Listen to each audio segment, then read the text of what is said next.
welcome again to another series of the Mill Social Talk podcast. You guys know this set seems familiar because, of course, we're at the Devon Bank, and today we have Paul Manelis. I want to say, make sure it's correct, right? Yeah, Paul Manelis.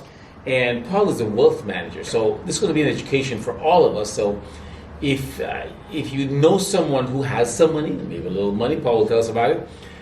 Call them, share this video, because this is going to be education not only for me, probably for Gabby, and Paul will let us know what's going on when it comes to wealth management. I mean, I want to know as much as possible because we all want to make our money grow. Now, as we always say, I always repeat this, we always bring you the best of the people who are in our area, and of course we are nationwide, as our podcast is nationwide. We bring the best of Chicago, and we want you to know that you can always call on us. Please let us know what you want to talk about, and you can go to millsreal.com and actually kind of connect with us. So, Paul, welcome to the Mill Social Talk podcast. Tell me a little bit about you and what you do here. Well, I've been here at Devon Bank for almost 2 years now, and I was kind of brought in to help streamline the wealth management area here at Devon Bank, and which kind of leads to the question, what is wealth management, right? Exactly. And as you kind of alluded to, it's a complicated subject, but essentially it's this. Folks have dollars that they've accumulated over the years. Maybe it's in your retirement account, maybe you've been just hiding it under the mattress, whichever the case. People want to have investments. They know that they want to put money into the stock market or the bond market or both. They're not really sure. It's not easy just to sort of figure out how to do that yourself. Correct. Very. I know that for sure. Yeah. Right. Exactly. And it's complicated, almost like on purpose. It's it just the way things are sort of set up. Myself, I've got 30 years of experience in this, so I'm not necessarily more intelligent than everybody else out there who might be watching, but I've got decades of experience doing this, so I've learned a lot over the years. And what I've learned is this.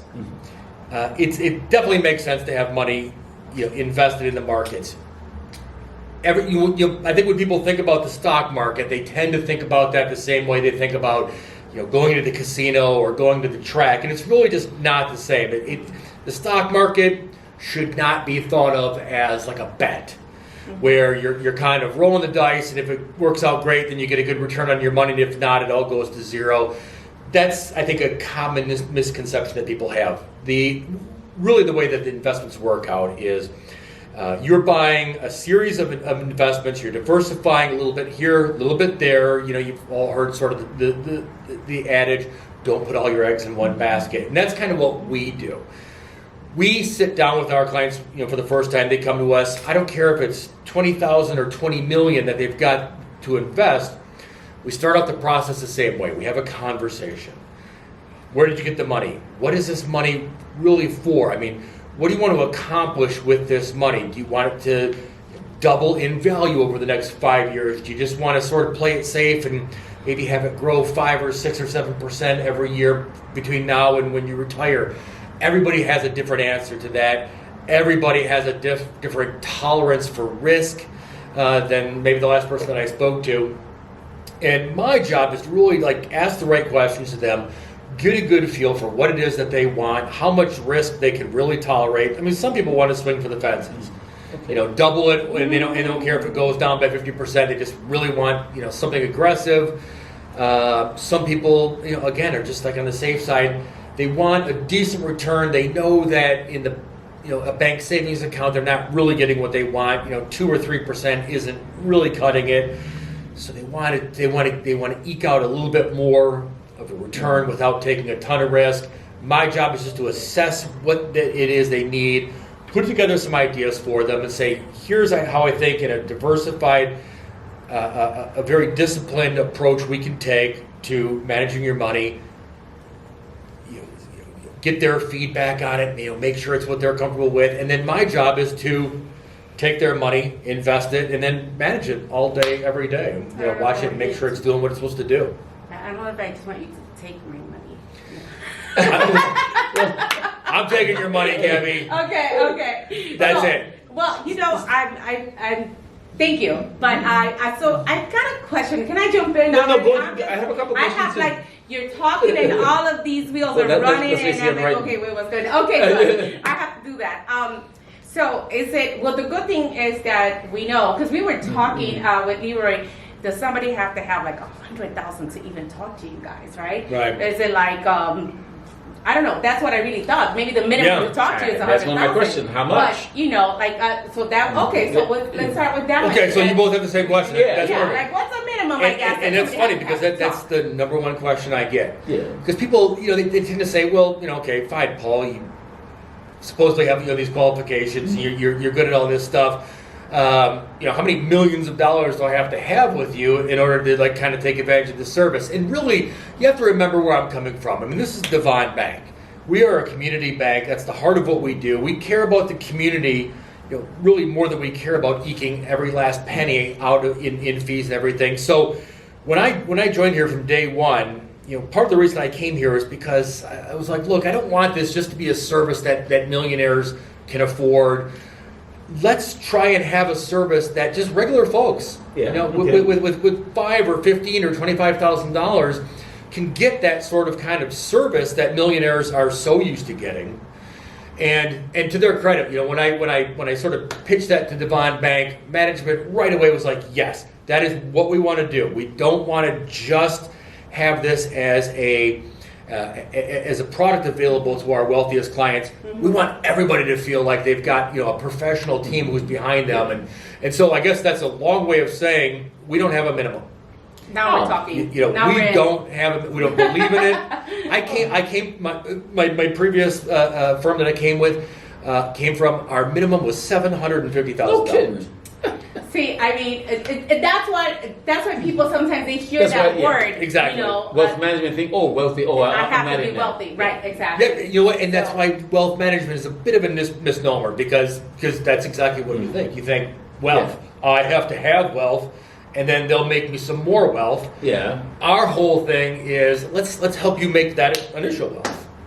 Thank you. That's so cool. That was a good one. And what you said about stock market, like I had some money in the stock market, and I really just was kind of like betting on it, like, this stock gonna go up, and so I took it all out and I used it up, and I'm now starting to put back, but I don't have the concept of managing it. Yeah, you know what I'm saying. So as a month and a half ago, I said, okay, I used up all my money, and so now I'm gonna go ahead and just start putting back some money. Yeah, right. And that's true, and most of us do that. Most of us who don't have access to professional people like you, we kind of like, okay, I'll buy this stock. Okay, well, this may go up, I'll buy that stock. Mm-hmm. So you're saying you can take that and maybe grow that money better. Much better than I would. I mean, I'd like to think so. And our track record would indicate that is the case. And because, like, most people fall into sort of the same trap that you're describing. Yeah. They're like, okay, I got this money. It's not a ton of money, so I clearly can't go talk to anybody who knows what they're talking about because I'm not going to meet their minimums. We've already discussed. We've sort of overcome that obstacle. So they say, well, I'll just do it myself. Well, I don't know what to invest in, so I guess, let's see, what do I like? Well, I grocery shop, so I'll buy some jewels or some whatever. Right, exactly. Or some Kroger. I love my iPhone, so I'll buy Apple stock. Yeah. They don't, they're not researching whether Apple is the best thing to buy at any given time. They're just like, well, I don't know, what else would I possibly buy?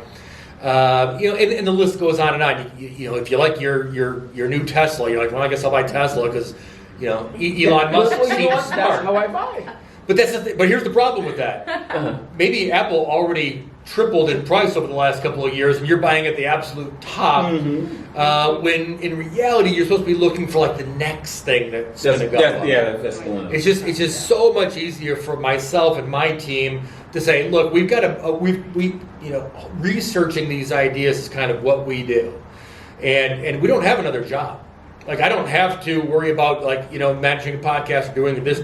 I spend all day, every day, just on the stock market stuff.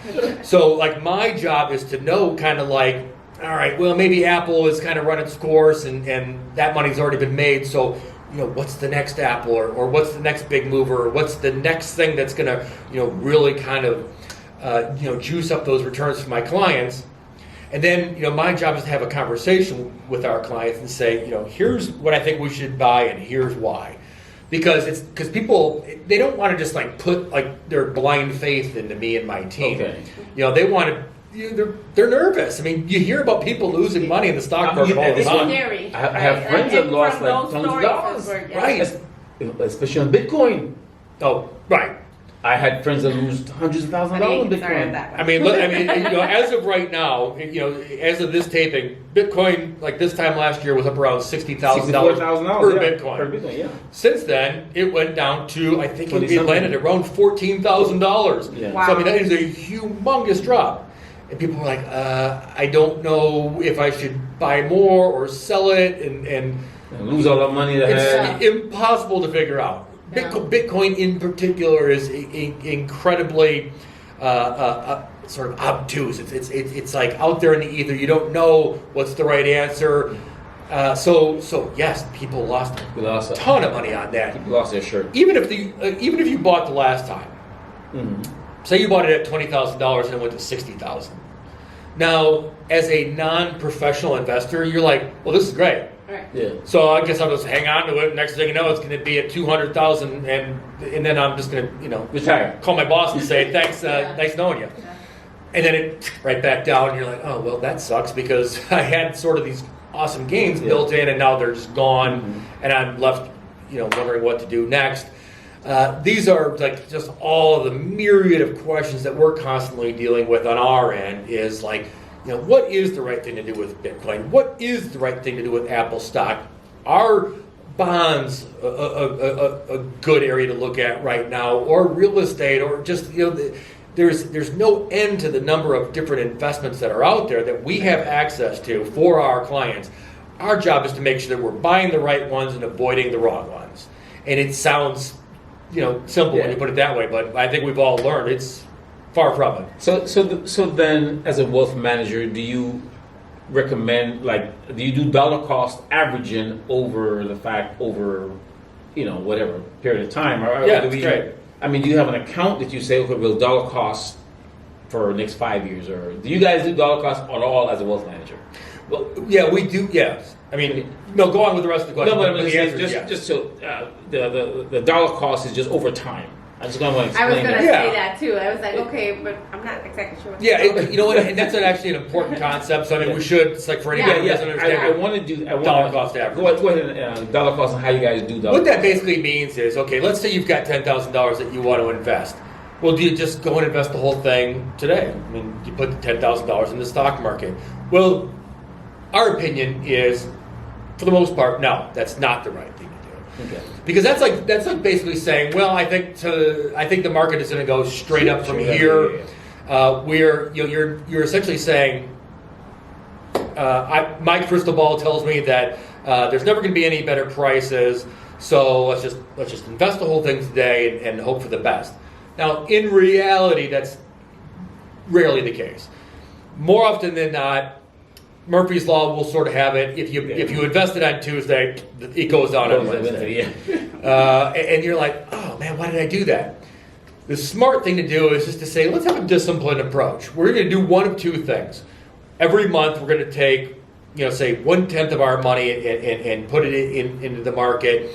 So we're just going to sort of say, over the next 10 months, in this instance, we're going to put this money to work. Hopefully, we will have caught some nice low markets, and then eventually the market will start to go back up. We'll have a nice low sort of cost basis. Low curve. Yep, low end of the curve. It moves up from there, and we've had sort of this disciplined approach to making our investments. And then we'll let it ride. Paul and his team will kind of watch it to make sure everything's working the way it's supposed to on a day-to-day basis. But we're going to sort of step back and let it do what it's supposed to do. Now, a lot of our clients will just say, okay, Paul and team, go ahead, take the money, put it to work as you guys see fit. And last year was a great example. 2022, for those who don't know, it was an awful year for the stock market. The S&P 500, which is kind of like a good barometer for the market, was down, I think 26 or 27% at the low. I mean, very, very bad. You saw it.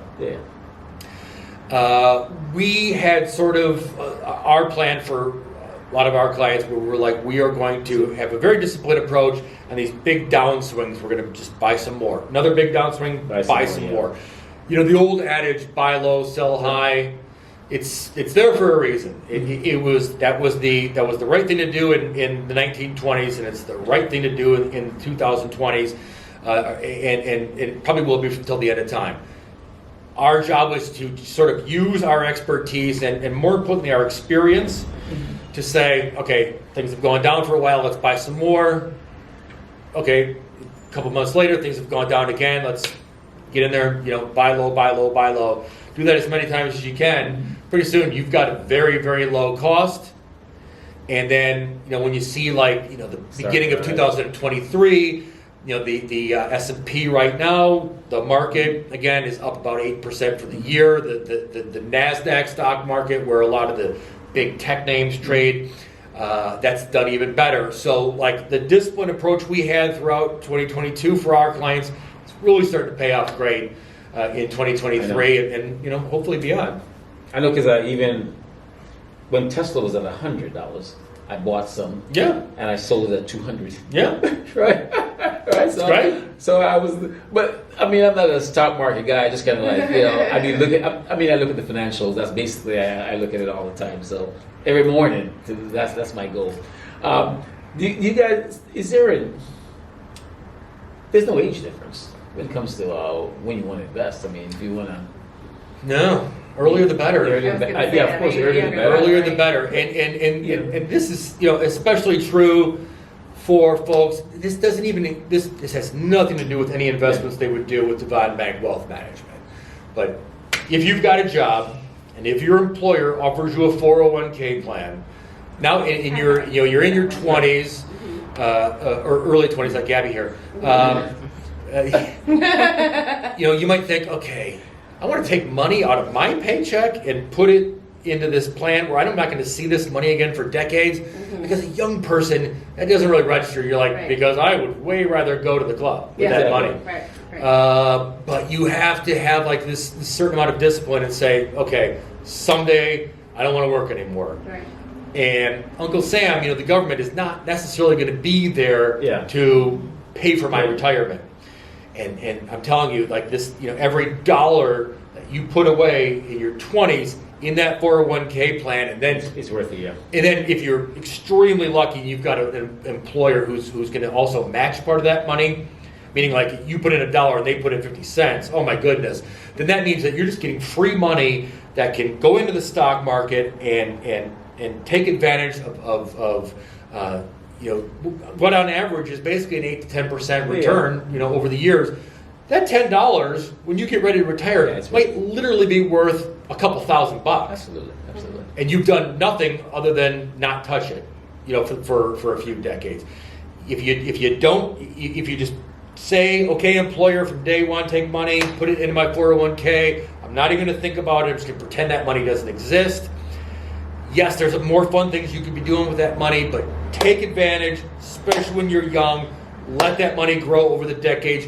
You, as an older person, will thank yourself as a younger person for having done so. Young Paul, young Gabby. No one ever regretted, that they invested too much too early in their life. It's always a blessing. So I have a quick question on that topic of 401k. Would you be able to also help somebody allocate where to invest? And you would help them with that. And then what's the difference between wealth management and a financial planner? Is that the same thing? Yeah, not quite. So I'll take the first part first. The first answer is yes. If you're a client of ours and you're like, Paul, in addition to what you're doing for us, I also want to make sure that I'm doing the right thing with my 401k. A lot of people say, well, you're not going to help me with that, right? Because you don't get paid for it. But yes, we want to help with everything in your life, that involves your finances. So, you're going to come in, you're going to say, here's the mutual funds that my client is making available, my employer is making available to us. Which ones do you think make sense? And I'll sit down with them and say, 20% of this and 25% of that, and a little bit of this and a little bit of that probably makes sense. Let's review that again, every 6 or 12 months to make sure it still looks good. It's just something that we do as kind of an aside to our business, but it feels great to help people. And it doesn't necessarily directly benefit us, but who cares? We're Devon Bank, we're a community bank. We're here for the community. We want everybody to prosper. So that's the first part of your question. And then the second part, I'm sorry, was what again? What's the difference between a financial planner Yeah. or are you a financial planner also? It's like, Yeah, financial planner is like a great thing to have like later in your life, later meaning like 50s, 60s, 70s and beyond, where you're like, okay, I need somebody to help me, manage my budget and figure out my insurance that I should have, and maybe my long-term health care type of stuff. That's like where a more frankly higher priced financial planner who's good and comes highly recommended by people that is worth sort of exploring. For what we do, ours is more very concentrated on wealth management. Ours is just more focused on your investment dollars that you've got now and you're going to have in the future to try and make them go from here to here. All right, cool. So you're when it comes to investment, the vehicles that you guys use are basically stock, real estate. I mean, do you guys overseas market? How does that come into play? Yeah, it's a very important question too. We have some very specific thoughts on answering that question. There are some extremely expensive ways to get involved in the stock market. Annuities is the perfect example. And I don't want to shoot down and say that all annuities are bad, but annuities are very expensive. But the sales pitch on annuities is incredible. So you're like, yeah, well, this is really expensive and the fees are crazy high, but they seem like they're so incredible. And we've found that annuities are sort of if it sounds too good to be true, it probably is, and that's kind of our opinion on it. And that may not be correct for everybody, but that's one thing that we're really trying to avoid when we're putting money to work for our clients is getting into very expensive, very fee-heavy sort of investments. So when you say fee, I want you to continue your thought, but just want to kind of are you have like a lower fee, you got high-end fee, you got how those you some okay. What do people? I mean, mutual funds. Most people look at. There are mutual funds that are great because they've got good returns and they keep their costs very low. But there are also a lot of mutual funds that have this sparkling reputation and are extremely expensive. Expensive meaning they take out a lot of fees. Yeah. So if you've got X number of dollars with them and their fees are real high, well, every dollar that comes out of your account to pay their fees is money that's not in your account to grow. So we want to use very, very low cost, super high quality, but very low cost investment vehicles for your money. So and then we keep our fees low as well. We charge the same flat rate for every client, regardless of how much money you've got. It's an annual fee, based on what your account is worth. So it's great because if your account goes down in value, two things happen. Your fees go down because our fee is based on a lower number. Value, okay. So, and frankly, us as Devon Bank Wealth Manager, we don't want our fees to go down. Right. We want them to go up. And the only way that we can make more money off of our clients is if the value of their account goes higher. Correct. So that's good for you, and it's good for us. Correct. And what's bad for you is bad for us. So we set that up very intentionally to make it so that our priorities align with your priorities. We think it's the most fair way to do it. A lot of our competitors would tend to disagree. It's not necessarily the most profitable way to run a wealth management business, but I think it's going to ultimately benefit our clients the most, and that's what really matters, to us. So then, when it comes to fees, and I just want to be clear on this. Like for instance, when I buy stocks, of course, there's a fee charge. So there's a fee up from wherever I buy it. Like a commission. A commission fee, right? Yep. So does that mean that, do you guys pay a fee to that company? Like if I buy from whatever, if I use whatever company, I don't want to say a company, whatever company I use, I pay them a fee, right? And then I think there's a small fee charge for something like 2 fees come out of it. How does your fee structure? Do you charge a fee and then the company buys from has a fee? Yeah, I think that's an important question. And it's because we got to figure out how many fees you're paying. Right. on that dollar. That's what we're trying to avoid doing for our clients is multiple layers of fees. That's what I'm trying to get. Because it's like, if you get enough fees, like layers of fees in there, it's like, well, how does the client make money? Right. It wasn't asking. Yeah. It's like it's great for the broker and it's great for the investment manager, but it's not great for everybody else. But you also have to get paid. Yeah. So here's what we do. Here's what we do. Instead of us, like if you walk into like a typical investment manager, I won't name one either, but they're all over the place. These people aren't like necessarily like investment geniuses. They're good salespeople.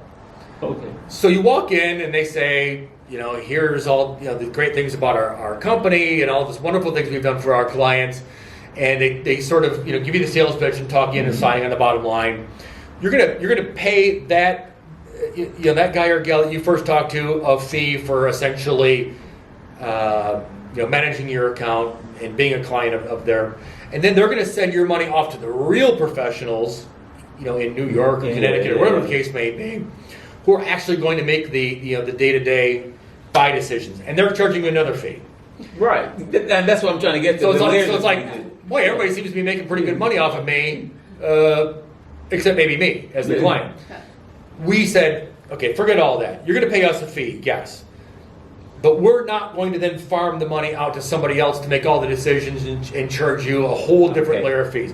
We're kind of keeping that all in-house, essentially trying to really sort of have that, that fee structure and just keep the money in your account, let it grow, help you accumulate wealth. I know Buy we're a out of house, time. either first-time home buyer or cut for a night sweat for an investment, right? Use that money for that. Yes, exactly.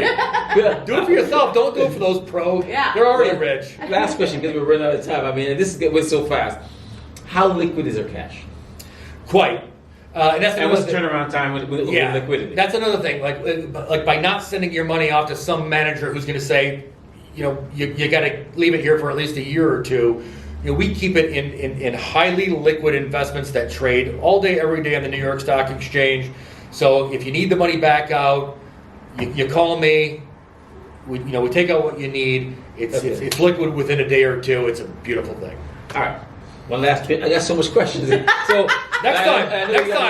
We're gonna have to do part 2. I did this on purpose, so you have to invite me back. But it is liquid. It is liquid, and I'm glad. We're running out of time. We're going to get a minute left, so I'll leave that question for another time. Thanks for Paul. Tell them where they can find you. Paul Manelis, Devon Bank. I'm here in Rogers Park at our headquarters. Call us, stop at any time. 773-423-2356 is my number. pmanelis@devonbank.com. One more time, the phone number. A little slower. People are Was that- writing that down. Yeah. 773. 773-423-2356. Just ask for Paul. Paul, the wealth manager. Gabby, as always, she's my partner in the mortgage industry at the Devon Bank. And again, Leroy at millsreal.com. Please share the video, and I'm sure we'll come back for a part 2 because we're not finishing, but we'll get back to you another time. We do have to run. Thanks again for listening to the Mills Social Talk podcast. Thank you guys, and we'll see you in the next podcast. Bye.